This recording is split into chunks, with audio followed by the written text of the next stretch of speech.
हम लोग इसमें जो है बाल विवाह मुक्त भारत अभियान की चर्चा करेंगे। ये जो बाल विवाह मुक्त भारत अभियान है यानी चाइल्ड मैरिज फ्री भारत, ये बाल विवाह के खिलाफ राष्ट्रीय अभियान की शुरुआत की गई थी और ये 27 नवंबर 2024 को किया गया था। तो उसी पे हम लोग चर्चा करेंगे बाल विवाह मुक्त अभियान पे। तो बाल विवाह मुक्त भारत अभियान क्या है? तो ये जो है महिला एवं बाल विकास मंत्रालय द्वारा जो है शुरू किया गया है, यानी कि महिला एवं बाल विकास मंत्रालय और कई सारे मंत्रालय का ये सहयोगात्मक प्रयास है। यानी बाल विकास मंत्रालय और कई सारे मंत्रालय जो है एक साथ आके इस अभियान को शुरू किया है उन्होंने। और इस अभियान में जो है सभी नागरिकों से आग्रह किया गया है कि उनके आसपास या कहीं भी या उनके घर में बाल विवाह होता है तो वो उसका विरोध करें। ठीक है, यानी बाल विवाह मुक्त भारत अभियान में जो है ये महिला एवं बाल विकास मंत्रालय और अन्य कई मंत्रालयों के बीच सहयोगात्मक प्रयास है और इस अभियान में सभी नागरिकों को बाल विवाह का विरोध करने का आग्रह किया गया है। बाल विवाह मुक्त भारत अभियान क्या है? तो इस अभियान को इसलिए लाया गया क्योंकि ऐसा देखा गया कि कुछ राज्य हैं, इसके अलावा कुछ जिले हैं जहां पर जो है बाल विवाह बहुत ज्यादा हो रहा है। तो जो सर्वाधिक बाल विवाह वाले राज्य हैं वहां पर जो है इस अभियान के माध्यम से अधिक ध्यान दिया जाएगा। जैसे कि सर्वाधिक बाल विवाह वाले ऐसे 7 राज्य हैं और इसके अलावा लगभग 300 जिला है जहां पर जो है इस अभियान के तहत अधिक ध्यान दिया जाएगा।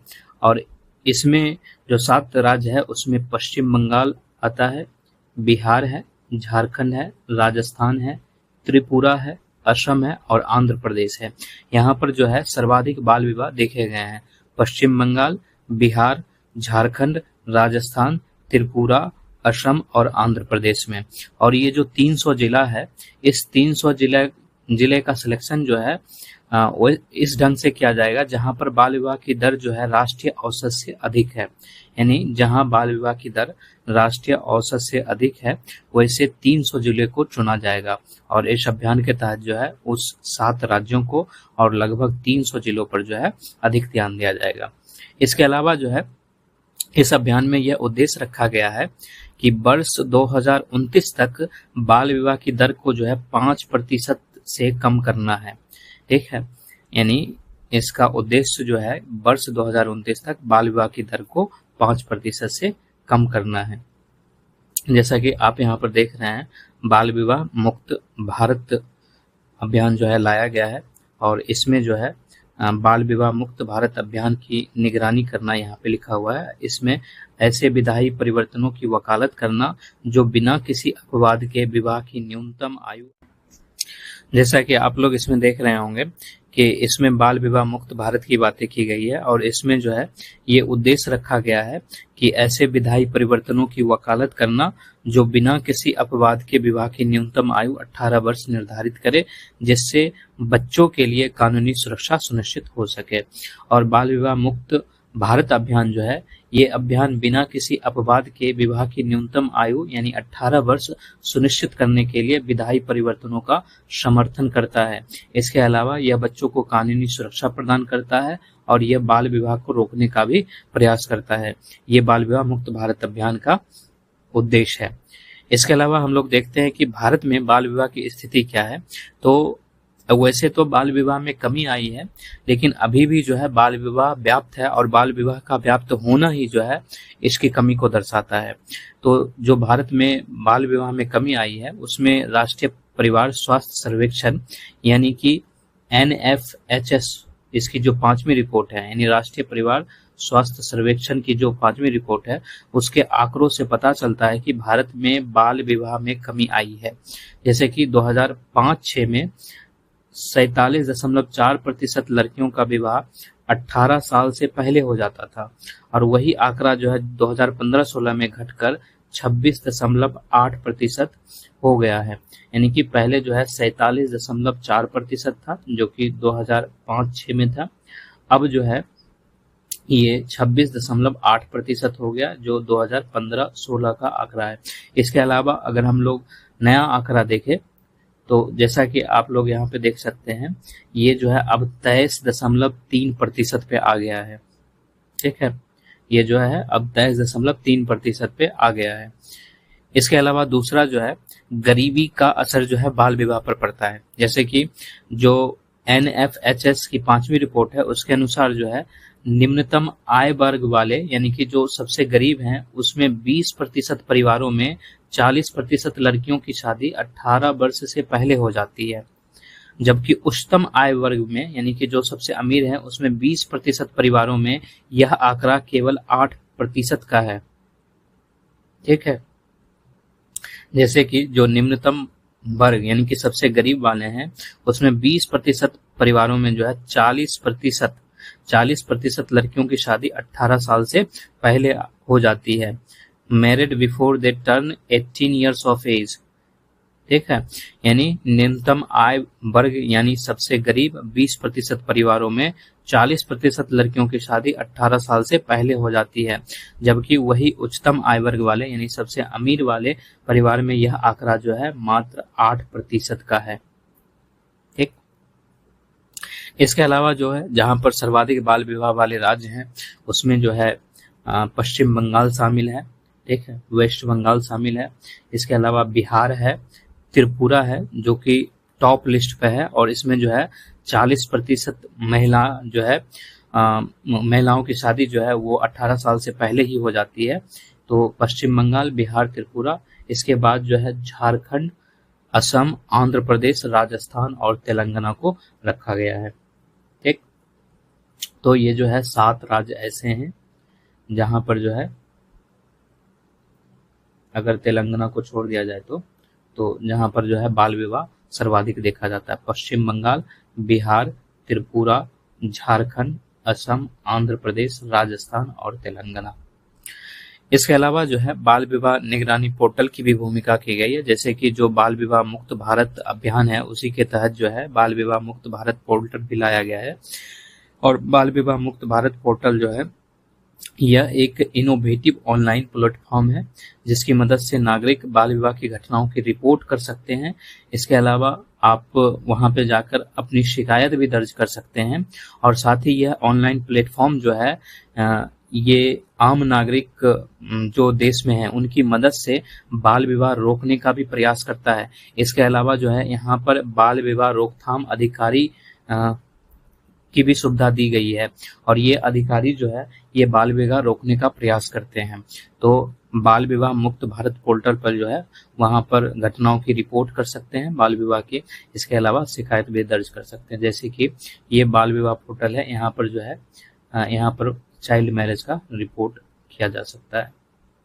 ठीक, इसके अलावा जो है बाल विवाह को रोकने के लिए सरकार द्वारा बहुत सारे कदम उठाए गए हैं। जैसे कि एक बाल विवाह रोकथाम अधिनियम लाया गया था 2006 में। इसके अलावा बाल अधिकारों पर संयुक्त राष्ट्र कन्वेंशन किया गया। दूसरा जो है राष्ट्रीय बाल अधिकार संरक्षण आयोग की भी व्यवस्था की गई है।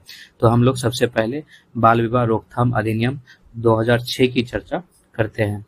तो जो बाल विवाह रोकथाम अधिनियम है ये पता चलता है इससे कि ये 2006 में लागू किया गया था और सबसे बड़ी चीज़ ये है कि ये पुरुषों के लिए विवाह की जो कानूनी उम्र है वो 21 वर्ष का प्रावधान करता है और महिलाओं के लिए जो है वो 18 वर्ष निर्धारित करता है। यानी कि पुरुष के लिए विवाह की कानूनी उम्र जो है वो 21 वर्ष है और महिलाओं के लिए विवाह की कानूनी उम्र जो है वो 18 वर्ष है।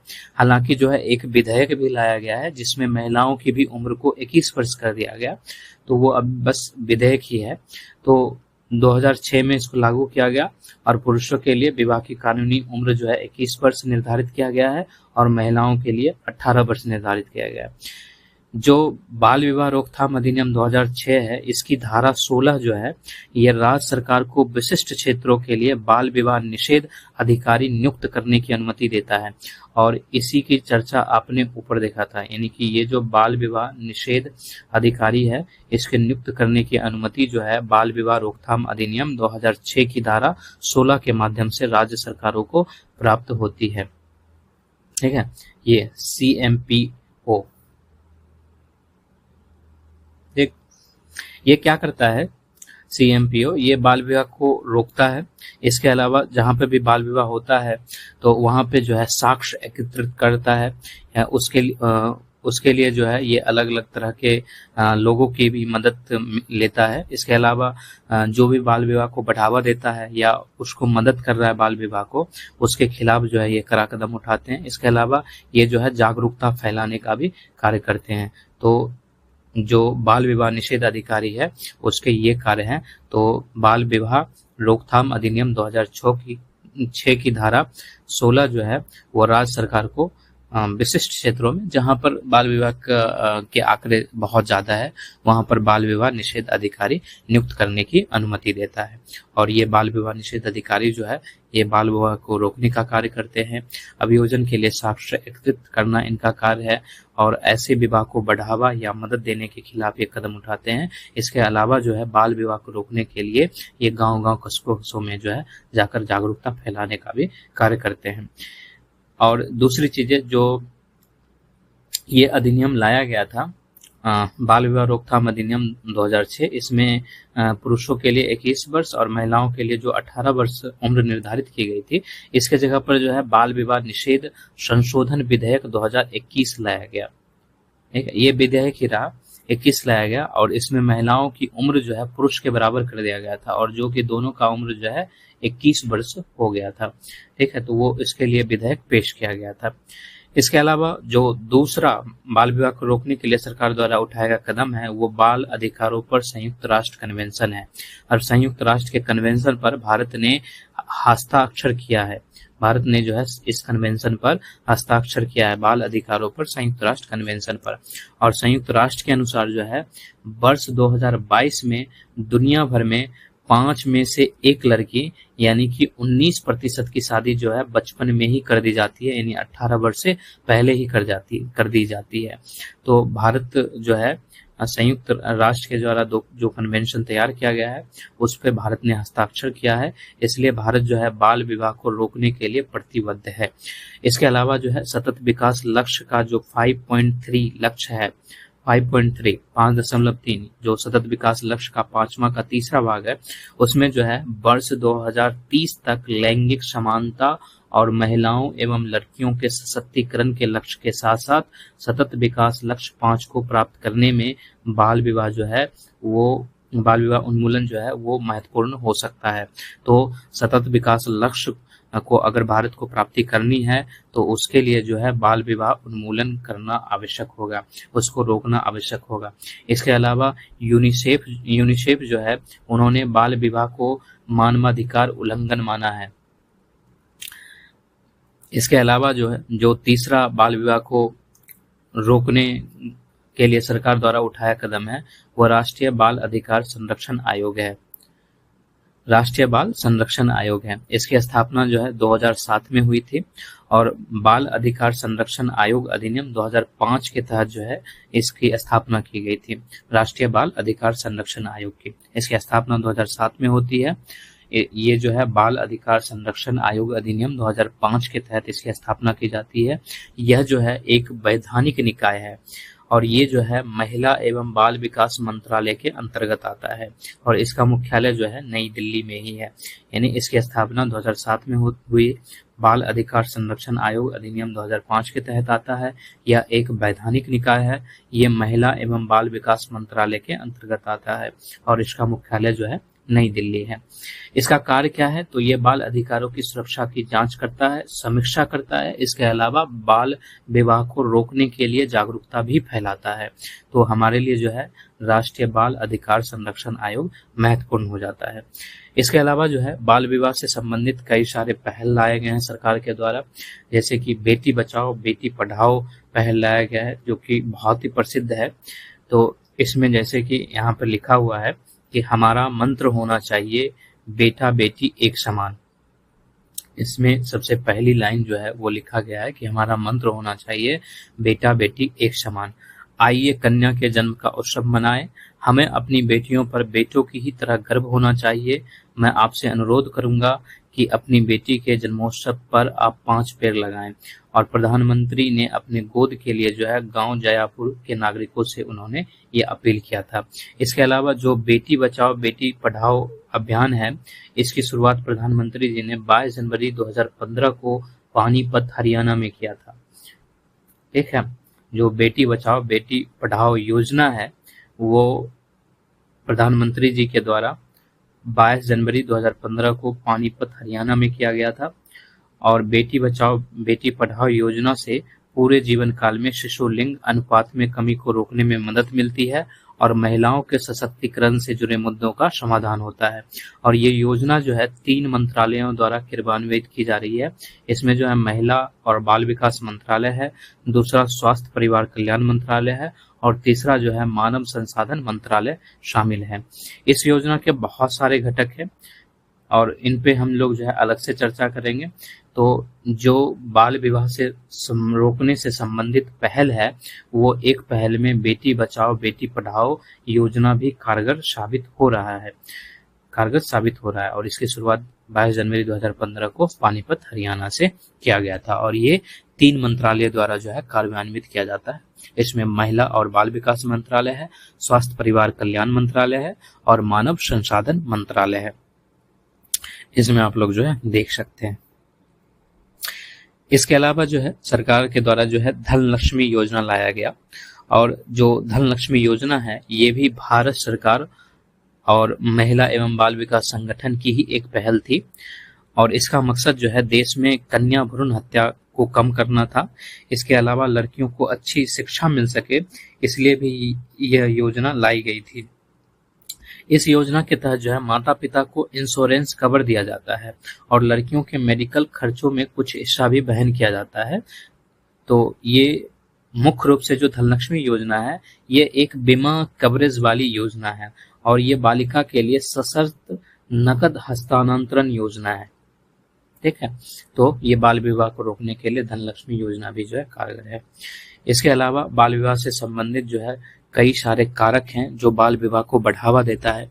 जैसे सबसे पहला कारक जो है वो गरीबी है। अगर कोई परिवार जो है वो गरीबी में अपना जीवन यापन कर रहा है तो जो पेरेंट्स होते हैं जो गरीबी में अपना जीवन यापन करते हैं उनके लिए बेटी जो है वो एक आर्थिक बोझ की तरह मतलब वो समझते हैं उसको और उन्हें लगता है कि बेटी की शादी जो है कर देने से उनका जो ये आर्थिक बोझ है वो उनसे उतरकर उनके पति पे चला जाएगा।